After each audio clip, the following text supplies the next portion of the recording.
مان P T I اور اہلیہ توشہ کیس میں ضمانت کا کیس، اس پر آپ کو بتاتے چلیں کہ اسپیشل جج سینٹرل امجد رانجھا ایک ہفتے کی رخصت پر چلے گئے ہیں۔ ڈیوٹی جج ہمایوں دلاور درخواست ضمانت پر سماعت کریں گے۔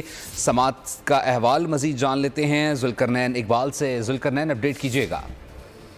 دیکھیں، جو امجد علی رانجھا ہیں اسپیشل جج سینٹرل، وہ چھٹی پر چلے گئے۔ آج سے ایک ہفتے کی ان کی چھٹی کا آغاز ہو گیا ہے، اور اس لیے ہمایوں دلاور جو ڈیوٹی جج ہیں وہ جو مقدمہ نیب عدالت سے منتقل ہوا ہے یہاں اسپیشل جج سینٹرل کو، اس کے اوپر سماعت کریں گے۔ بانی پی ٹی آئی اور ان کی اہلیہ بشرا بی بی کی جانب سے ضمانت کی درخواست احتساب عدالت میں دائر کی گئی تھی، جو دار اختیار ختم ہونے پر اسپیشل جج سینٹرل کو منتقل کر دی گئی ہے، اور ابھی تک سماعت کا آغاز نہیں ہوا۔ کچھ ہی دیر کے بعد بتایا جا رہا ہے کہ سماعت کا آغاز ہوگا، اور بانی پی ٹی آئی اور بشرا بی بی کے جو وکیل ہیں بیرسٹر سلمان صفدر، وہ کمرہ عدالت میں اس وقت پہنچ چکے ہیں۔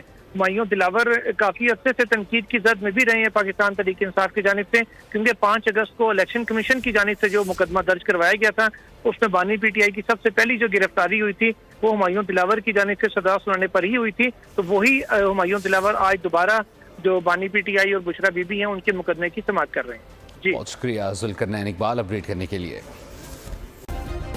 سبسکرائب کریں اور بیل دبائیں تاکہ کوئی خبر رہ نہ جائے۔